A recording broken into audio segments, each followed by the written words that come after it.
kõigile ja tänane video on mul mõeldud neile, kes õmblevad kõhutantsu kostüüme ja eriti kasulik on see muidugi algajaile. Alustame siis sellest, et kõhutantsu kostüüme kaunistatakse väga erinevate kaunistustega. Kõige lihtsam, millest võib alustada, on see, et te ostate sellise valmis prossi. Siin taga on ka selline lahti käiv haak ja kaunistate selliste prossidega oma kostüümi. Ma soovitan ikkagi seda, et te selle prossi kinni õmbleksite siit kostüümi külge, sellepärast see haak ei ole eriti kindel, aga see on kõige lihtsam ja sellega saab hakkama iga algaja kostüümi valmistaja. Edasi kasutatakse kõhutantsu kostüümi kaunistusel erinevaid kive. Ja hetkel ma näitan teile siin praegu õmmeldavaid kive. Nüüd õmmeldavad kivid. Õmmeldavatel kividel on, nagu te näete siin, on sees augud ja ta on tagant sile. Te lihtsalt õmblete siis kivid oma kostüümile ja see on nagu nööbi õmblemine, et mingeid raskusi see ei valmista. Ja neid on erineva kujuga. Need kivid on kõik klaasist. Minul siin praegu on olemas ka plastmassist kive. Ma võib-olla panen mõne pildi teile siia. Plastmassiga on see, et ta on tunduvalt odavam, aga kvaliteet on ka selle võrra kehvem, ta ei sära nii palju ja see plastmassi, see värvikiht kipub sealt pealt ära hõõrduma. Et pigem siis osta juba sellised klaasist kivid, mis peavad aastaid ja aastaid vastu.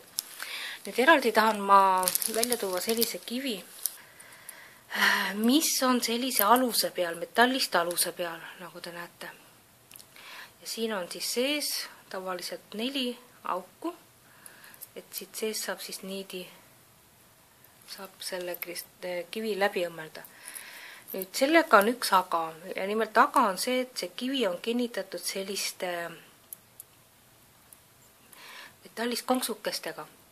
Siin peab olema nüüd ettevaatlik, et need konksukesed kipuvad jääma, näiteks kui teil on mingi võrk kostüümil, või mingid lendevad osad, see võrk kipub siia kinni jääma.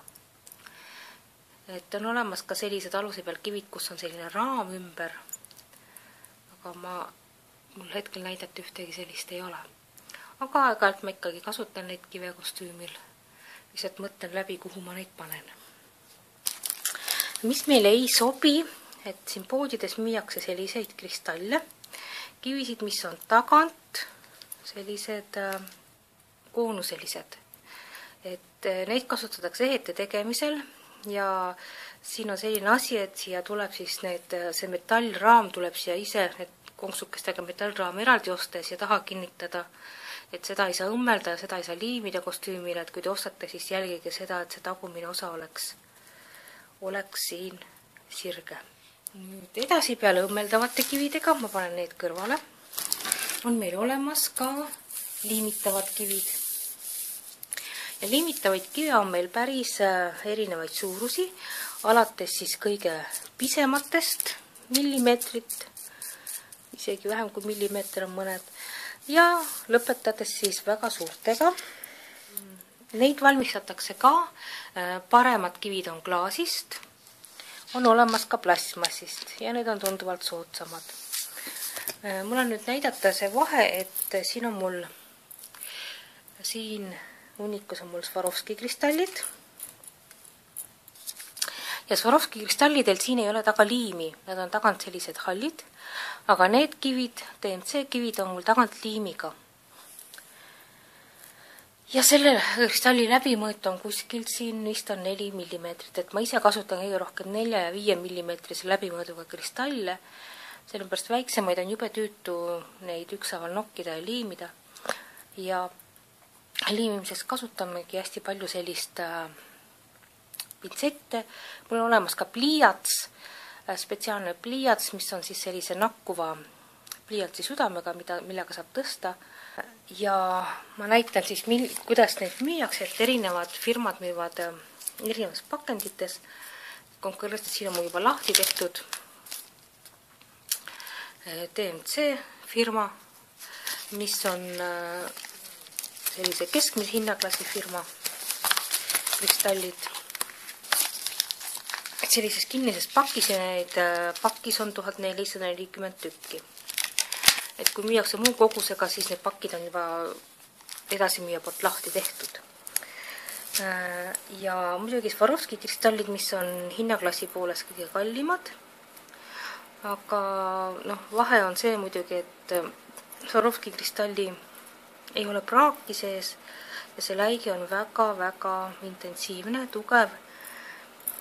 Ja sellega lihtsalt on lust töötada, aga kuna nad on nii tohutult kallid, siis ma arvan, et kostüümile sobivad meil ikkagi tavalised Hiina kristallid. Ja ka seal on neid hinnaklasse mitu, et võib saada 1440, mitte küll tavalises pakis, aga võib saada paki kätte ka 5 euroga, võib saada 15 euroga, võib saada ka 30 euroga, see oleneb kvaliteedist, seal on mitu kvaliteediklassi. Et kuidas ma neid kristalle liimin? Et selleks on olemas, kui on selline liim taga, siis selleks on olemas selline spetsiaalne aparaat, kus siis see ots kuumeneb. Ja kui ma võtan selle kristalli nüüd siia, ma tõstan selle kristalli selle aparaadiga kanga peale, need otsad on erinevad, need peavad sobima täpselt kristalli suurusega. Suuri kristalle nendega tõsta ei saada ja kinni väiksemaid saab. Ja siis ma ootan, kuni see liim on seal ära sulanud. Ja siis see liim kinnitub suhteliselt tugevalt kanga külge. Liimi sulamine võtab päris kaua aega. Et kui sul on ikkagi 1000 kristalli vaja liimida, siis see on väga ajamahukas selle aparaadiga teha. Hoopis kiiremini saab kristalle kostüümile liimida ja mul on siin üks selline superliim ja mulle meeldib see liim sellepärast, et ta on selline peenikene ots, kus saab pigistada siis liimitilga välja ja et see liim ära ei kuivaks, siis tal on selline nõel siin otsas, mis käib siia sisse ja väga mugav kasutada. Et sobivad kõik superliimid, mis on läbipaistvad ja see on jällegi lihtne töö, et ta on lihtsalt ajamahukas, aga lihtne töö, et igaüks saab sellega hakkama. Siis me kasutame sellist kristallketti.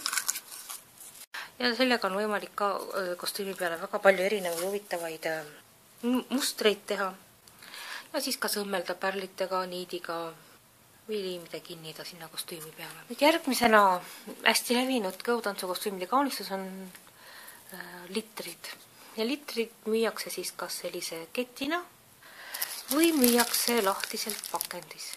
Kui te võtate selle paela ja õmblete paela kostüümi külge, siis ta jääb suhteliselt selline lame nagu joonistus. Et minule meeldib variant, kus siis litrid on üksteisest eraldatud, võetud siit paela pealt lahti ja väikese pärlikesega õmmeldud kostüümi külge. Litritega on selline asi, et nad on väga teravad. Kõhutantsu kostüüm on meil selline, mis liigub. Ja nagu te teate, kõik, mis liigub, see kulub. Siis ma soovitan eriti litrite õmblemisel, aga ka üldse tikkimisel pärlitega, helmestega, mitte koonerdada niidiga ja et ei peaks peale mõnda esinemist oma kostüümi uuesti parandama hakkama, siis võtke kohe 4-kordne niit. Ja juhtub väga tihti seda, et esinemise ajal see kostüüm pudenema hakkab. Loomulikult, mida me hästi palju kasutame, on väiksed helmed, väiksed ja suured helmed. Ja muidugi, mis hästi kenad jäävad kostüümil, on sellise hõbedase sisuga helmed. Ja ma soovitan kõhutantsu kostüümile tikkanditesse kasutada odavamaid helmeid, sellepärast, et neid võib minna väga palju.